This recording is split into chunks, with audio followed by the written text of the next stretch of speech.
One day, when I was at the age of 7, my world had shattered. I lived in the island of Sri Lanka, and it was ripped by civil war. And civil war had engulfed the island for almost a decade until it reached our neighborhood. And government soldiers were hit by a rebel landmine that had killed 20 troops and a high-ranking officer. The soldiers, in turn, were going door to door seeking revenge. As the chaos and the violence continued, my parents and I were hurriedly packing up to leave. And we were heading out, driving to a train station, and I looked back and I heard a bark.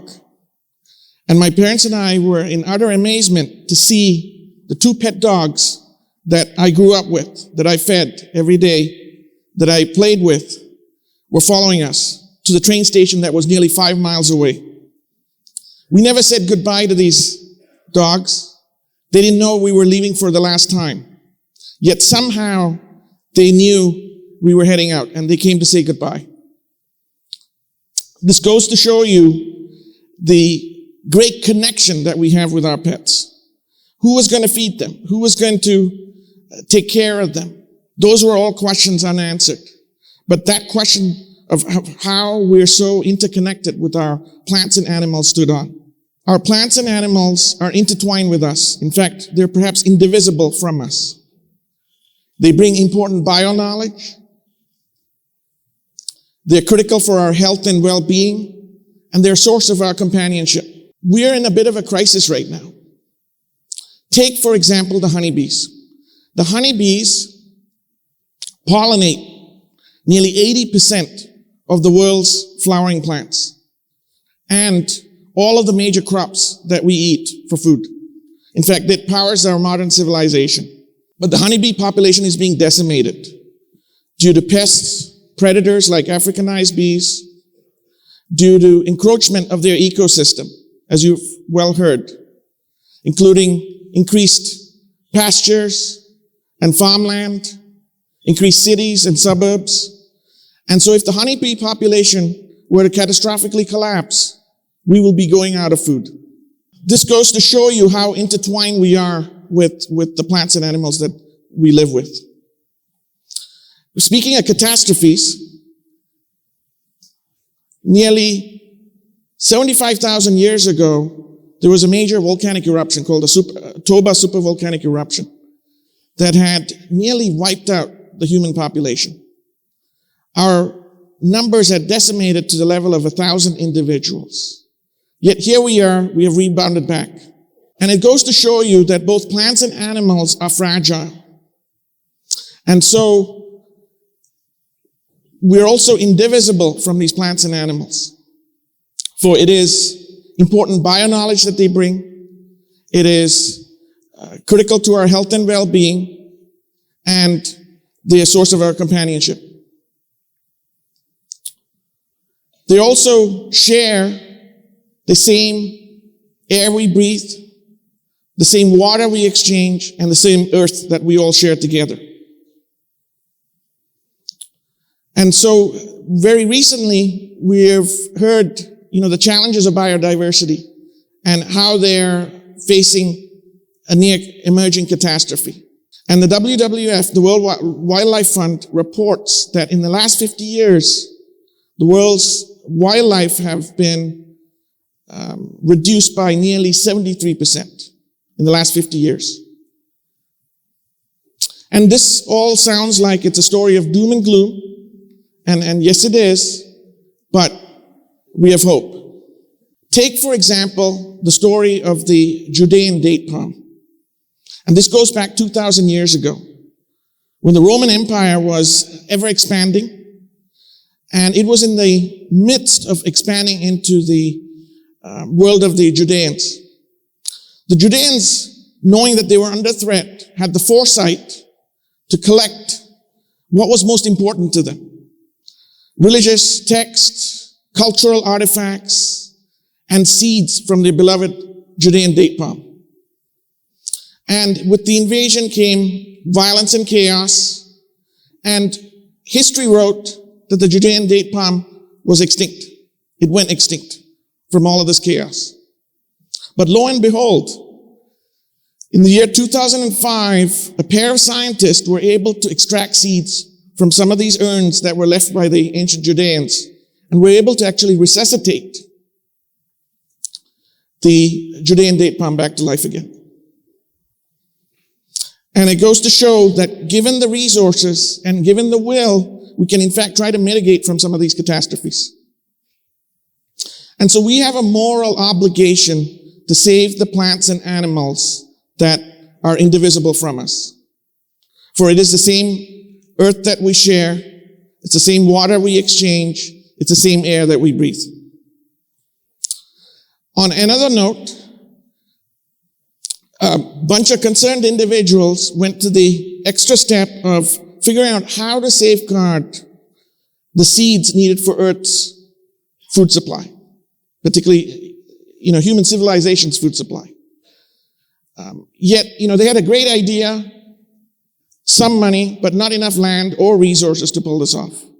And it was the Norwegian government that stepped in to help build the Svalbard Global Seed Vault.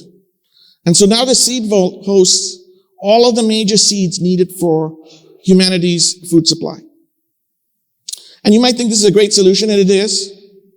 But in the year 2017, rising sea levels had inundated the Seed Vault. And it goes to show you that global climate change is this, one of these emerging threats. In fact, there are 7 others.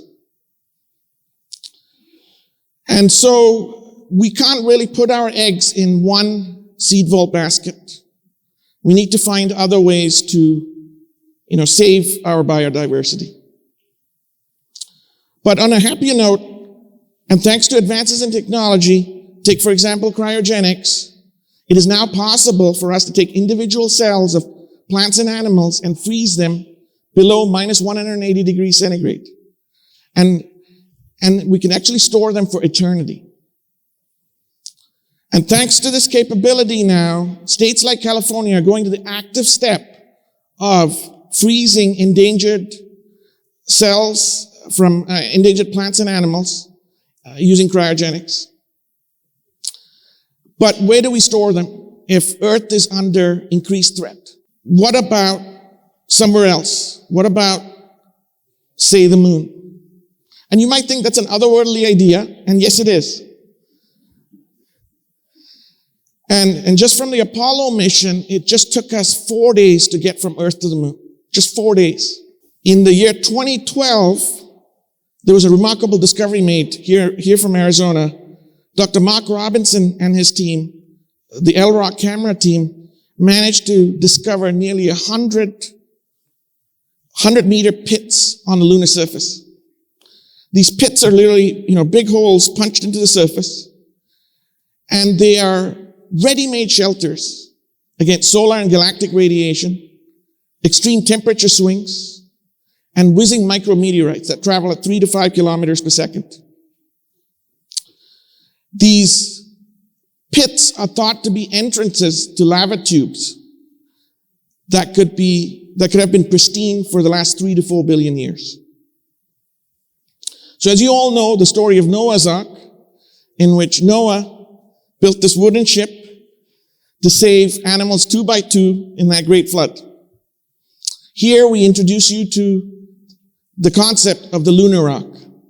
The lunar ark would be a facility built into one of these lava tubes that would store 90% of Earth's biodiversity, and would be stored cryogenically at temperatures below 180 degrees centigrade. And so how on the moon do you think it'll be powered? And so it will be powered using nuclear fission reactors that can operate for decades on end unattended. And so this facility would operate much like a robotic library. And there are examples of such at, for example, North Carolina State University, where a team of robots literally run the facility, lets you check in and check out samples. And at the library, of course, books. And so in this facility, we're going to have robots check in and check out samples. And this is very similar to an Amazon warehouse now that probably fulfilled your online order and brought it to your front door. And so, bear with me, this is not Hollywood, this is in fact, real science and technology on the edge.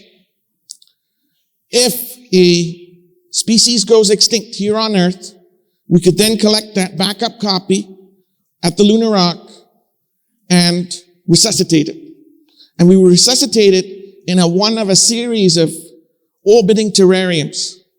These terrariums would be a place of harmony between man and plants and animals. And Jeff Bezos had this vision of these, spinning terrariums as ideal ecosystems that we would visit in our next space vacation. And so in these space terrariums, they would represent the major ecosystems of Earth. And we would take the resuscitated plants and animals from the lunar rock and grow them to maturity on these terrariums, and grow them to adulthood, and grow them in sufficient numbers so that they can then be nursed and brought back to Earth in a concerted program.